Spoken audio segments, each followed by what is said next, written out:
What up, though? What up, though? What up, though? Y'all, it's your boy Bill.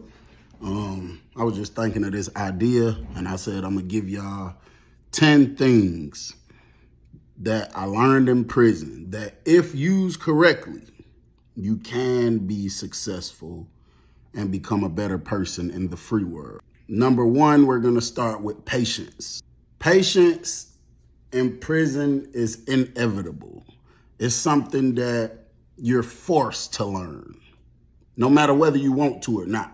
Now, before I go any further, the reason I say if used correctly, because everybody has to learn this that go through the system, especially that's there for a long time.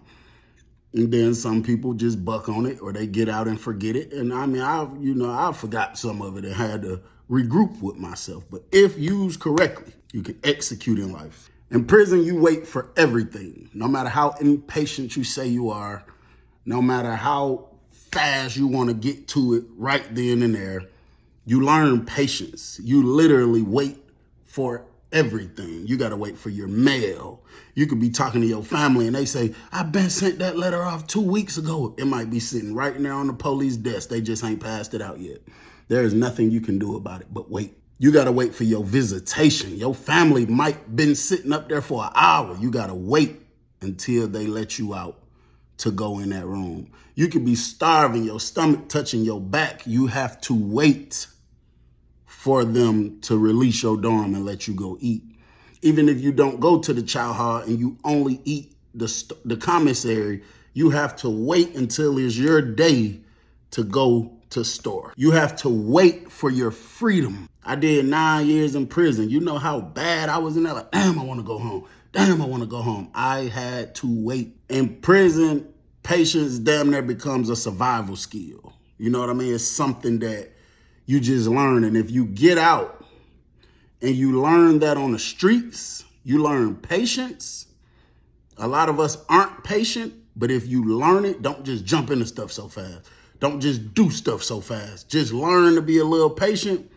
That's a skill that a lot of people lack that could help you be successful. Number 2 is respect.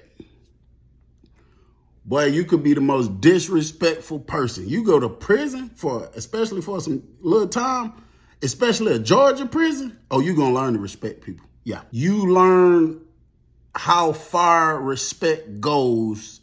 You learn how dangerous disrespect is.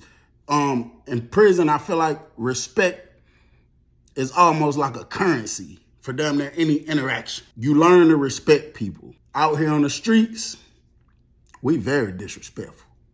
But see, if the situations was the same, which some are, see, in prison, that could be a serious situation. And if you deal with it with respect, you can wiggle up out of that situation. But you deal with it with disrespect, somebody might take your life. And it's the same way out here on the streets. Think about how many videos we see. If a person would have just shut their mouth, if they would have talked a little better, they wouldn't have got hit in the head. Or they wouldn't have got shot 16 times by the police. Or they wouldn't have got kicked out. And now they on the streets because they don't know how to respect their mama or their baby mama or their brother or whoever it is they living with. You know what I'm saying? Respect is a very important tool. Number 3, self-control. You cannot run through life responding to any and everything. You'll try to fight the whole world if that's the case. One wrong move can change your entire life. In prison, it's a lot of things that we do that self-control comes into play. Sir, yes, sir. Ma'am, no, ma'am. You know how many times I didn't want to do that? How many times I wanted to snap? How many times the police was saying something crazy to me? How many times an inmate was saying or doing something crazy? And I just wanted to do this or do that. But I know if I don't control myself, my circumstance will go from 9 years to probably a life sentence, probably dead, probably beat the hell up. It's so many ways that could have went. And if you learn to control yourself out here on the streets, you know how many more people have their jobs still? You know how many people I've talked to in the real world? Oh yeah, I said, fuck that job because my supervisor had me fucked up. She gonna tell me this and I just had to give it to her ass. And now you at your mama house, broke as a joke, or whatever your situation is, because you have no self-control. If you feel tried, you feel like ain't no coming back from that. I don't care. I just got to snap. And that will constantly have you in bitter situations in life, in poor situations, because like, especially when it comes to work environment, ain't no super, if I sat here and built this company all the way up, why the hell I'm about to deal with you when I correct you on something and you can't take criticism, constructive criticism, you want to go to doing this. Bye. Because guess what? It's somebody else with self-control that's going to know how to shut their damn mouth and is going to do their job and get paid. Number 4, this is an important one because of how fast life goes sometimes. Adaptability. You learn to adapt to new environments. Change is inevitable. In prison, you learn to adapt to new cellmates, new rules, new routine, new food on the menu, new commissary, new wardens, new gangs doing stupid stuff. Adaptability becomes almost second nature in the prison system. Almost. Do you know how many people is on the streets that has a very hard time adapting to anything new? You must understand change is inevitable. It's going to happen. Think about how many people out here right now been living this way for so long. They've been so used to this, to the point if something had to change right now, you had to leave the city you're used to. You got to leave the person you've been with. You got to leave this job because this company bought it over. You got to leave this car that you had and do this. You got to stop dressing like this. Trump might make a new law and say you can't do this no more. Do you know how many people that would hurt and affect? Because, making a big change, that hinders a lot of people. Number 5, observation. Really have to learn to observe people, situations. You pick up on every little thing. What people say, what people don't say. Why they did that? Well, why they did that? They don't usually do that. Well, why they knocked like this when they usually do that? In prison, your awareness, your observation becomes a layer of protection. You're just on point about everything. You on every play. You ain't going for nothing strange. Out here in the streets, it's a lot going on where, a lot of people get arrested. A lot of people lose their life. A lot of people just constantly getting hurt over and over and over and over and over again. A lot of people keep going for something they shouldn't go for because they're not paying attention. They're not really observing for real, like, hell no, something don't look right. People just be moving so fast that they let a lot of stuff kind of go over their head, and then when something too bad happens, it's too late. Time. You learn the importance of time. When you in prison, man, and you see how much time you've wasted. I went to prison for 9 years, from the age of 19 to 28. Every second is precious to me right now. I have lost quite a few potential relationships since I've been out because of the things I choose to do with my time. And, people automatically assume, oh, you just doing this. You dealing with another person. You this, you that. It's not that. It's that I lost 9 years of my life. So now, to me, everything counts. If I sit on FaceTime with you for 30 minutes, it better have some meaning to it. I'm not wasting time. Because wasting time, what we don't really understand about time is this. Life will pass you by. It will pass you by. Let's just say you sitting on your ass on the couch. 24/7, not doing nothing. And all of us know several people like this. You sitting around on the couch on your ass, scratching your nuts, stinking. I ain't even had to say stinking. I got to be a little extra sometimes. But the point I'm making is life will pass you by. If you don't value your time in this lifetime, before you know it, you will have never achieved nothing that you want to. And you ultimately will not get a chance to live the life that you picture in your head because you bullshit with your time. Accountability. In prison, it's hard to run from things and blame people. You face yourself and your past head on. Most people in prison is not going to allow you to not be accountable. Nobody want to hear that shit. Everybody got their own life. Everybody is in here doing crazy amounts of time. Everybody got something crazy going on. Everybody got a crazy story. Nobody want to hear that your mama didn't love you properly. And this the reason you did this. And it wasn't really your fault because of this. And it ain't nobody in prison to baby you and coddle you and allow you to go on with that foolishness. On the streets, there's a lot of people that let you get away with it. And that's another reason I've lost a lot of, relationships, whether intimate or not, because it's very hard for me to sit and listen to somebody not be accountable for their life. And if more people out here in this free world just faced accountability head on, we could be super successful. Because you could get over it and you could keep it pushing and get to where you need to be in life. I was just talking to this young lady the other day. She's 24 years old. She had 2 kids. She had a job, but she quit because she said the supervisor had her fucked up. And she was asking me, what is it that she should do, like, to get herself on track? And she telling me her story, and I'm listening. So the first child she had, not her fault. Her mama was stressing her out. She didn't want to live there no more. She had to go live with a dude. He finessed her into having a baby, blah, blah, blah. He left, ended up going to jail.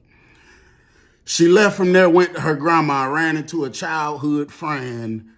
He finessed her and made her think he was going to be living his life. So now the reason she's not working, the reason she has no money, the reason she ain't got a car, the reason this, and this is the 2 dudes, her mama, her grandmama fault. And if her grandma wouldn't have did this, if my mama wouldn't have cussed me out that day, then this wouldn't have happened. I told that young lady, take accountability. Stop blaming people for what go wrong in your life. Your goals don't give 2 fucks about your excuses.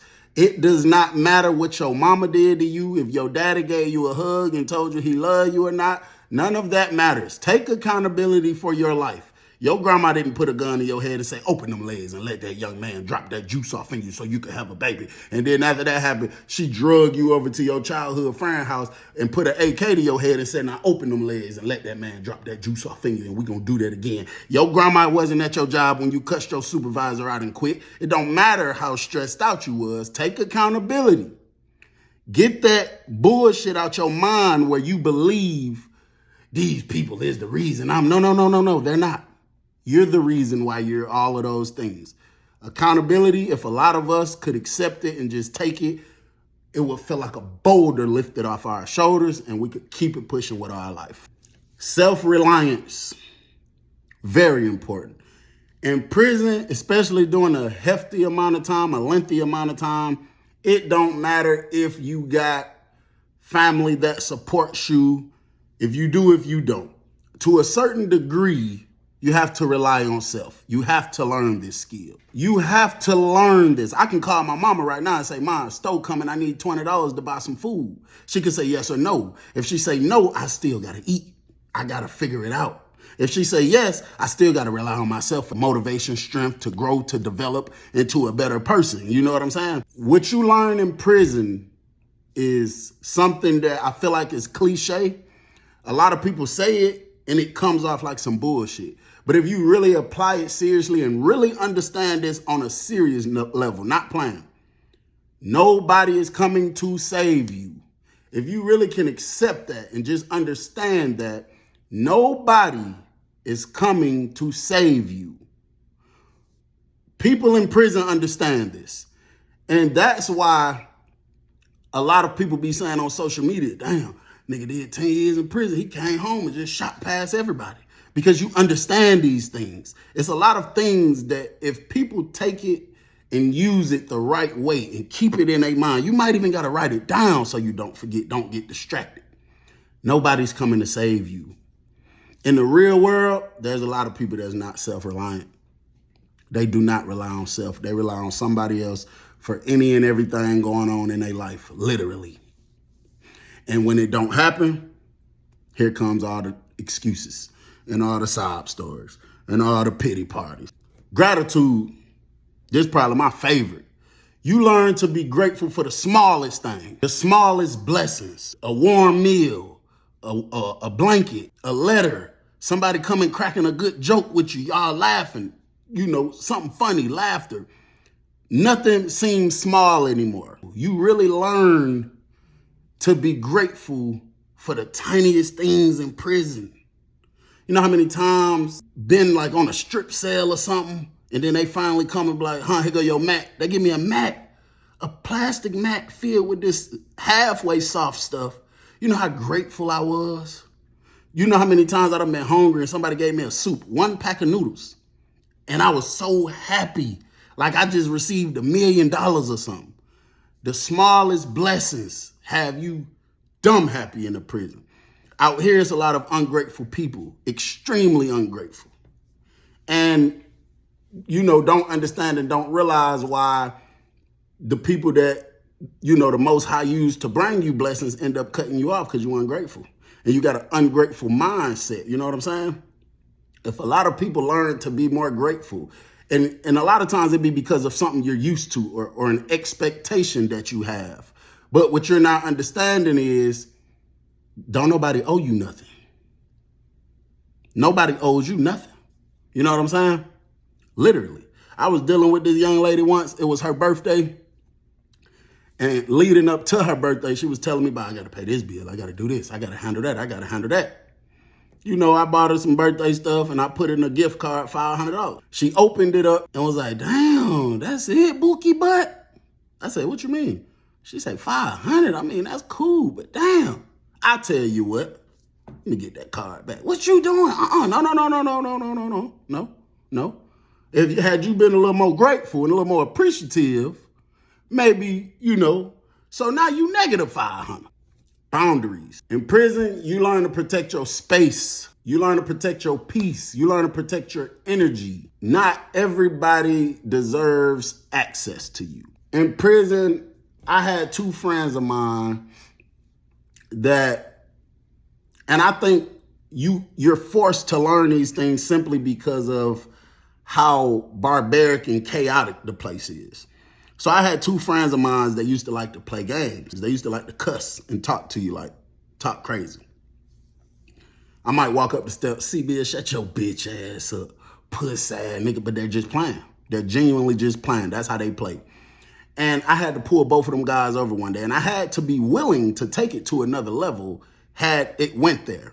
Because I had to establish a boundary, because I know if you don't establish a boundary, the shit'll just keep going and going and going and going to the point I'm just so drained or I'm so hurt. And if you're the type of person that holds shit in until it get too much, you could snap and do something crazy and fuck around, be in prison or be dead somewhere. You know what I'm saying?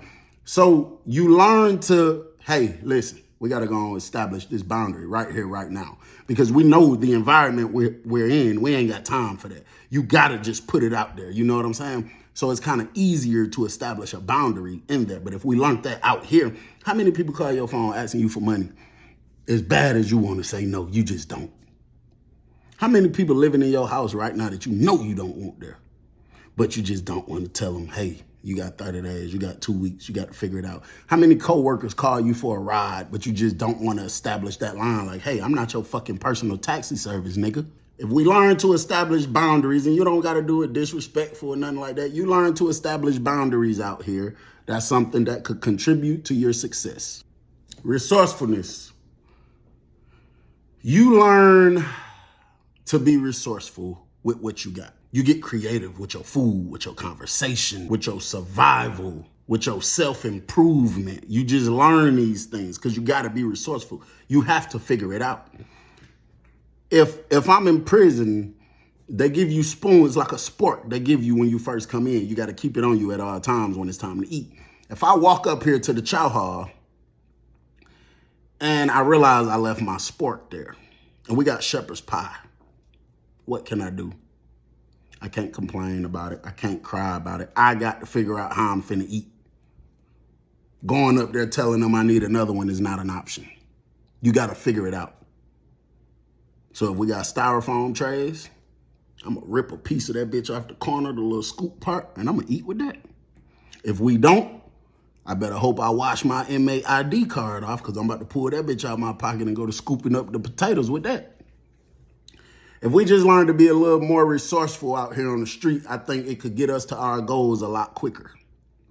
Instead of always trying to use other people and other people's resources as a crutch. Forgiveness. You learn to let go.